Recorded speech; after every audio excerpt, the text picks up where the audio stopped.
Exploring the Analects, Episode 15. Passages 4.12 and 4.16. Is greed ever good? Hey folks, this is Elliot Bernstein. Thanks for joining me for Episode 15 of Exploring the Analects. In this episode, we'll be covering passages 4.12 and 4.16 of the Analects, two passages I'll use to explore the idea of li, or what's commonly translated as profit. I'll first read the passages in Chinese and English, then discuss the historical and cultural context behind them to provide a deeper understanding. After that, we'll analyze the language found in the passages as a way to learn new words and phrases in classical Chinese and modern Mandarin.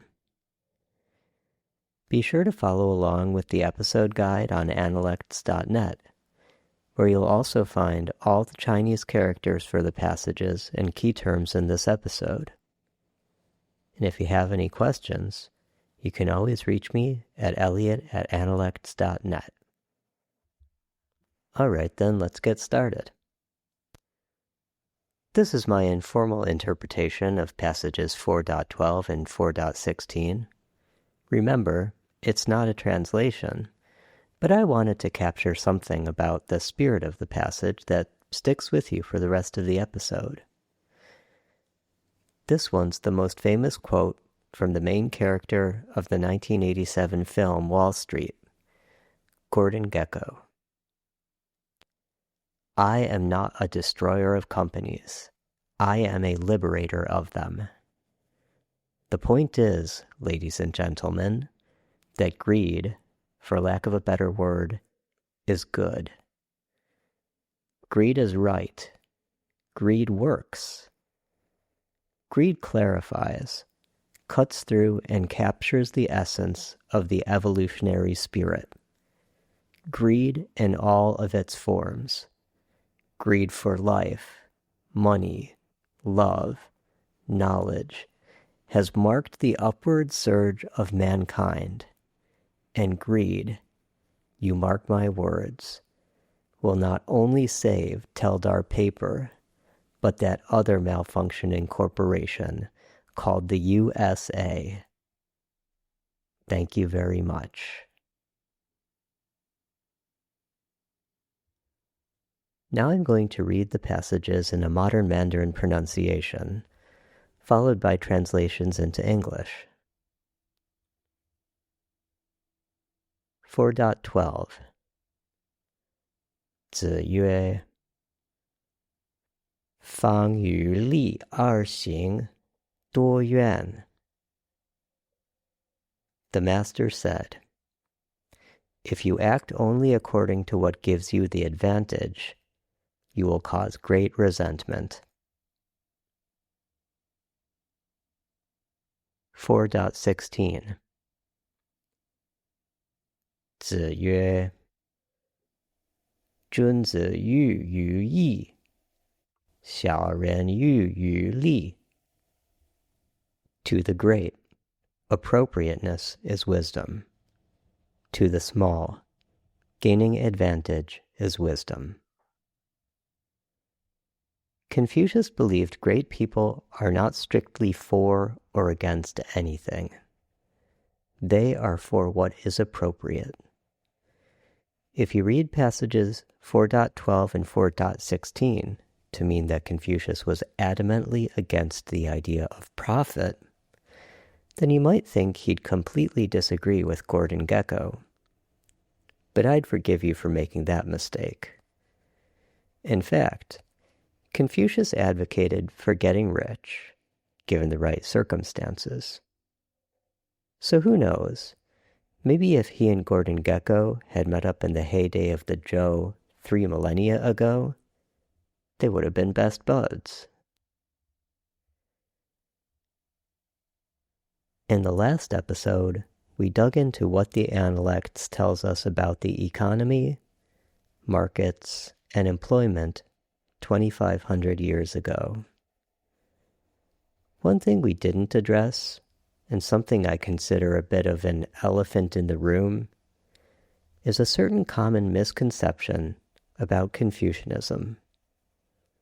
That misconception is the notion that Confucianism is opposed to the idea of profit.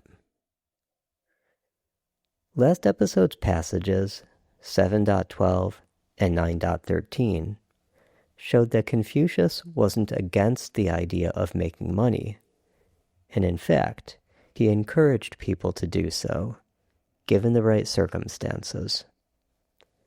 But the notion that he was opposed to profit doesn't come out of nowhere. It also has its roots in the Analects. So in this episode, we're going to discuss two passages focused on li, or what is commonly translated into English as profit, in an attempt to understand where those misconceptions come from. Let's start off by discussing the original meaning of li and how it transformed over time. This character is composed of two parts. On the left is he, a stalk of grain, probably originally millet, with its ears mature and drooping down. On the right is dao, a blade or knife. Put together, they create the image of a harvest, cutting down grain to reap the seeds. There's nothing negative about this. It's what everyone in an agrarian society like ancient China would hope for. And people loved this character enough that it transformed from meaning simply a harvest to meaning to benefit. The character is still often used in this sense in modern Mandarin. For example, in the compound word shunli, or smooth, as in a smooth journey. A smooth journey is one you benefit from, as opposed to one that ends up causing you trouble. By the time of Confucius, li had taken on yet another meaning, one that could be translated as to profit or to gain an advantage. Consider the nature of the act of harvesting. You cut down a growing plant and take it away. Maybe you plan to consume it or sell it. The point to focus on here is not exactly what you plan to do with it, but that you take it away. Taking it away deprives others the chance to benefit from it. You alone will make the money when selling it, or reap the nourishment when you eat it. So profit is one way to think about li. But the antisocial or inhumane aspect of li that Confucius was concerned with was really the idea of advantage and disadvantage, or the zero-sum game of taking something of value all for yourself. In the Analects, li is normally contrasted with the idea of yi, as it is in passage 4.16. Yi is normally translated as what is right or appropriate, with a more modern translation being justice. Etymologically, unlike li, we can't really break this character down to get at its meaning, except to say that its most meaningful component is yang, a sheep. Paleographers, serious nerds who study ancient writing and texts, think the sheep is included in this character because of the animal's importance in ritual sacrifices. So we can start by saying, sacrifice is at the root of this idea. But what exactly does sacrifice have to do with rightness? Well, like a lot of these ancient words, it's rare to find a perfectly suitable translation. So what you can keep in mind as we continue is that this rightness has a feeling of a solemn ritual done properly. I wouldn't go to a Passover Seder in flip-flops and a Hawaiian shirt, even if I do live in California. Maybe that's just like a person in ancient China wouldn't make an offering to heaven without using the appropriate animal. That's acting with yi. There are two more key terms in these passages that you need a good grasp on for various plausible interpretations to make sense. Those are junzi and xiaoren. I've left those two terms rendered very broadly above as the great and the small. We've already encountered junzi actually in the very first episode of this series. In that episode, I said it refers to an exemplary person.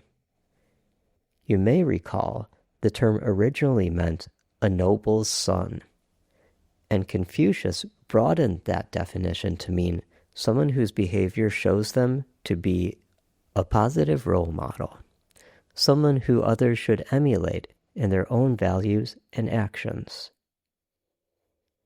We should keep both of these definitions in mind, the noble's son as well as the exemplary person. Now for the one we haven't discussed yet, the xiaoren. It shouldn't be too hard to get a handle on this one. The characters literally mean small person, so you're probably already guessing it's the opposite of the junzi. And that's true in both senses of the word. Originally, and occasionally in the analects, xiaoren means the common people, peasants, laborers, merchants, probably just about anyone who was not part of the educated classes, government servants, or noble families. But Confucius again transformed this term. Like he redefined junzi to mean exemplary person, he redefined xiaoren to mean petty person. I imagine this was supposed to have a shaming effect on the noble's son. Imagine you were born into a noble family, and the whole of society expected you to be, in every way, the opposite of a commoner. There were those people, the ones who were your subjects, and then there was you and your family. Well, wouldn't it be humiliating if you read Confucius's description of a xiaoren and realized those are exactly the ways you act? You might start to think twice about your behavior. Okay, now that you know a bit about li and yi, profit and rightness, and about junzi and xiaoren, the noble's son and the commoner, let's dig into the passages themselves. 4.12 is a warning, and a fairly straightforward one. Resentment will be the result if your goal is to gain an advantage over others. That is, if you constantly act with li in mind. There's one question we definitely need to ask ourselves about a statement like this. Who exactly is it directed toward? Confucius gave different advice to different people, sometimes depending on the role they found themselves in, such as a king or a minister, or for a father in relation to his family member. Other times, he'd take into account an individual's strengths and weaknesses when advising them. In this case, the advice is most likely for nobles and people of the political class. He wouldn't have given this type of advice to a peasant or a peddler. Doing so would be inhumane. Now, what exactly is he telling these nobles and ministers in terms of not acting on the basis of li? Well, imagine your total savings are $100. Someone deposits $1,000 in your bank account. Now that probably means a whole lot to you. It could be the difference between eating and not eating for a long time to come. But imagine you're a multimillionaire and someone deposits $1,000 into your bank account. You might not even notice. The point is, when you're already at such a great advantage over others, still looking for an advantage when it's so much more meaningful to others looks greedy and petty. Maybe sit back and let someone else who needs it harvest that grain.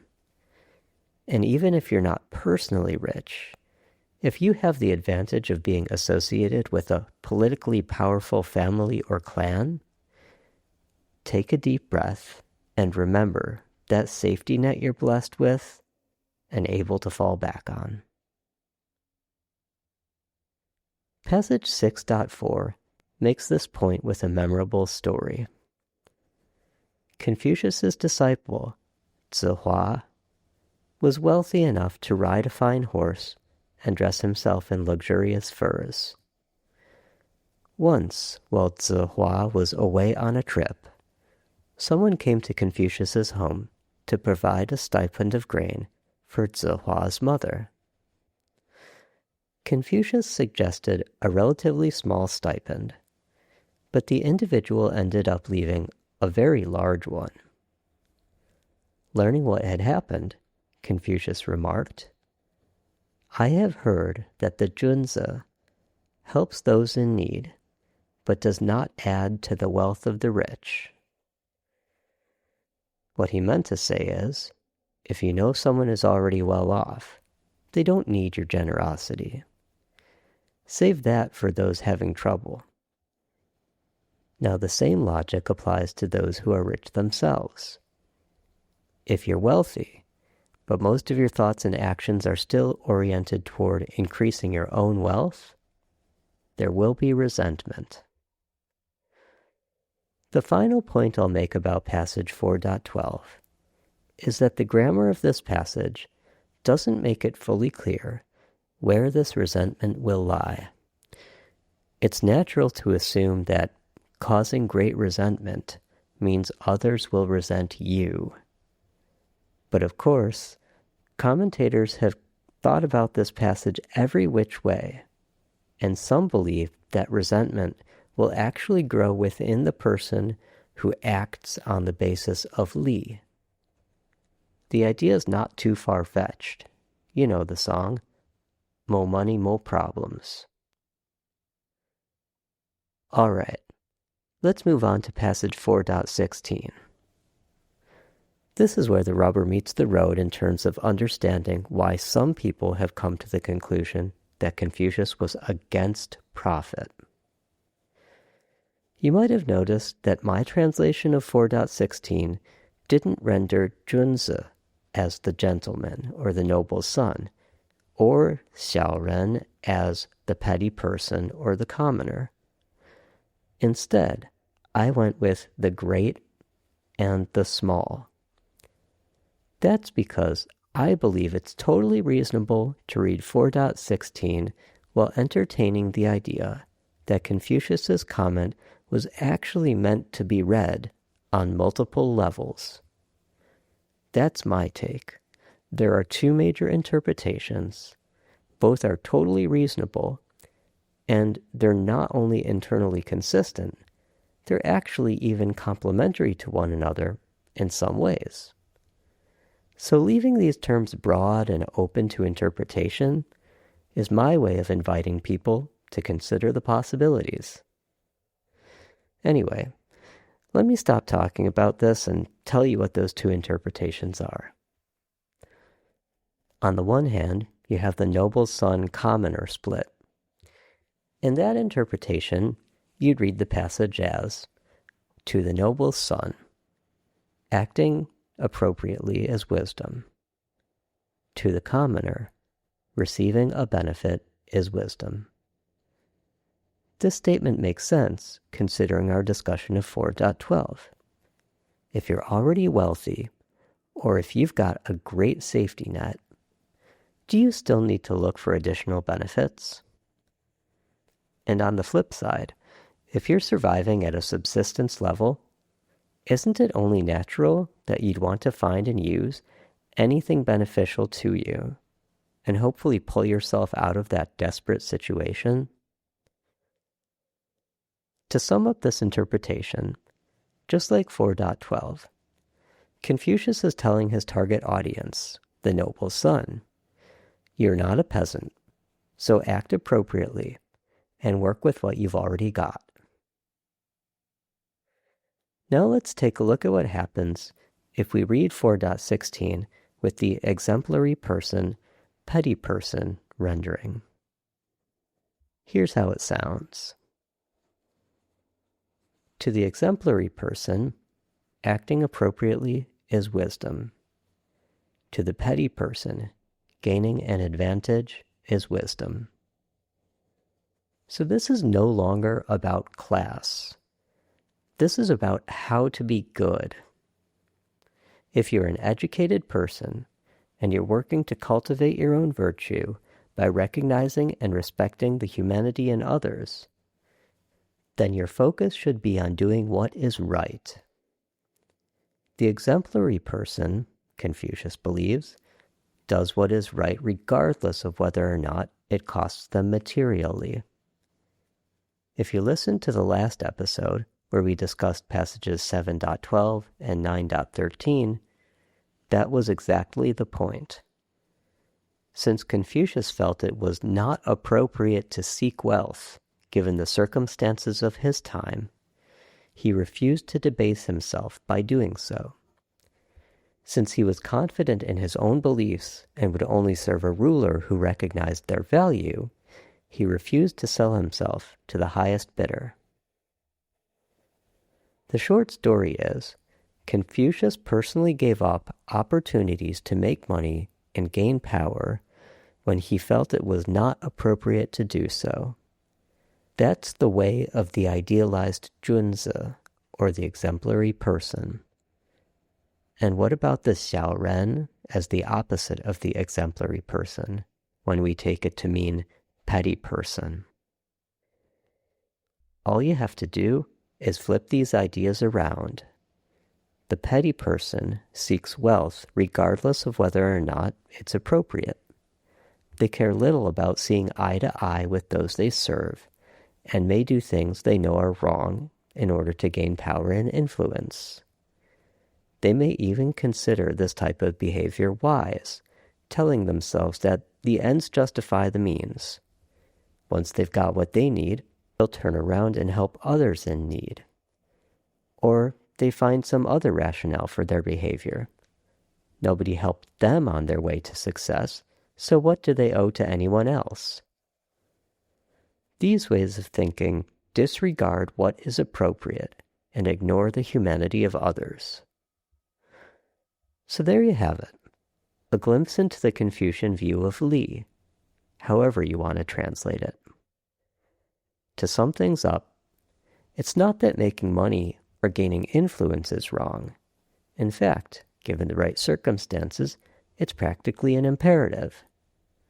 Passage 8.13 says succinctly, 邦有道，贫且贱焉, roughly translating to, under the proper conditions, it's shameful to remain poor and of low status.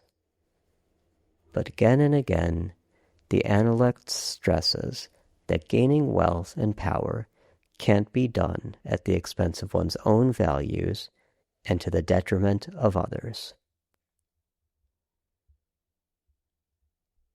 Now that I'm done explaining the passages, let's move on and look at the language used in 4.12 and 4.16. Like last episode, I'll start off with vocabulary for early-stage Chinese learners, then move on to words and grammar more suitable for those interested in classical Chinese.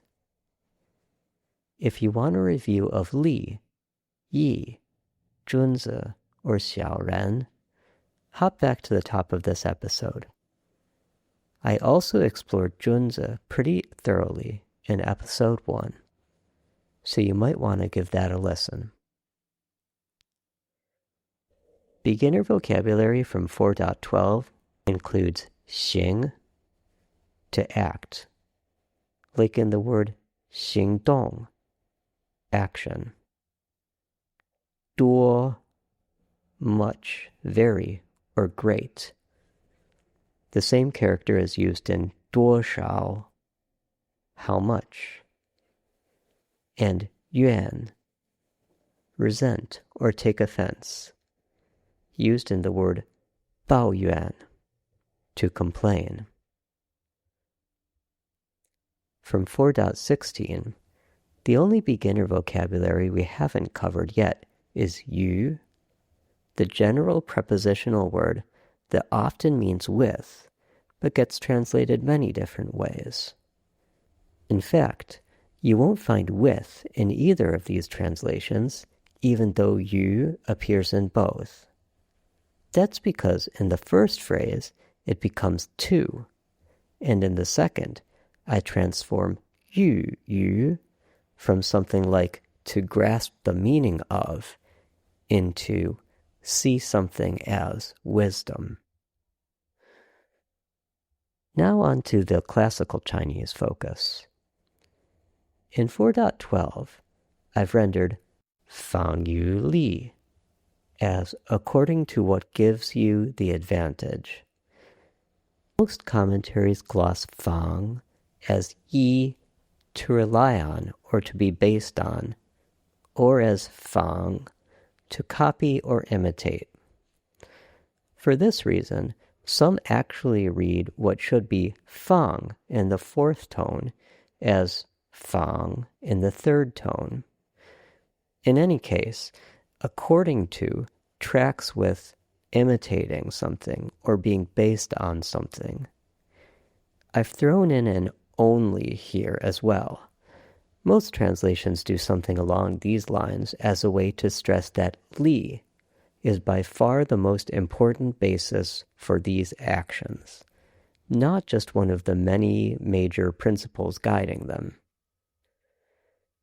There's an implied causal or logical connection we have to deal with in 4.12, which determines how we bridge the gap to 多元. A very verbose translation ends up ruling out multiple potentially valid readings of the passage. For example, Legg writes, "He who acts with a constant view to his own advantage will be much murmured against." The pitfall of this is that the reader no longer gets to consider the possibility that the resentment may be within the selfish person, him or herself. That point brings us very naturally to passage 4.16. I've already mentioned how I left both 君子 and 小人translated very broadly as the great and the small, with the intent of allowing listeners to consider multiple valid readings. I've also done the same with yi and li, avoiding more loaded words like rightness, justice, and profit. I did take some liberties with the phrase yu, and to be fair, yu is a very abstract word just by nature.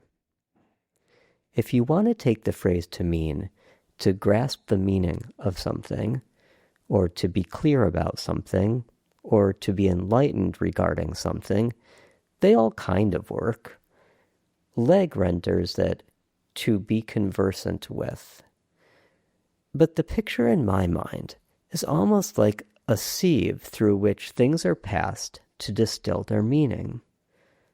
The target after yu is the medium through which you're understanding the world, almost like something colored glasses.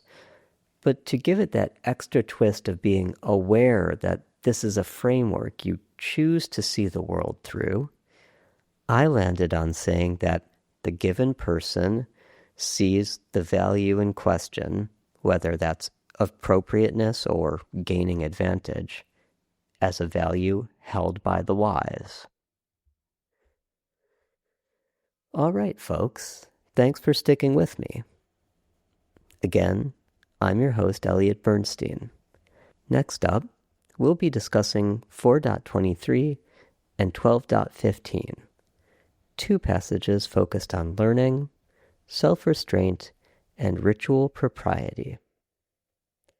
Don't forget to visit analects.net to check out the episode guide and drop me a line at elliot@analects.net if you've got any questions or comments. See you next time.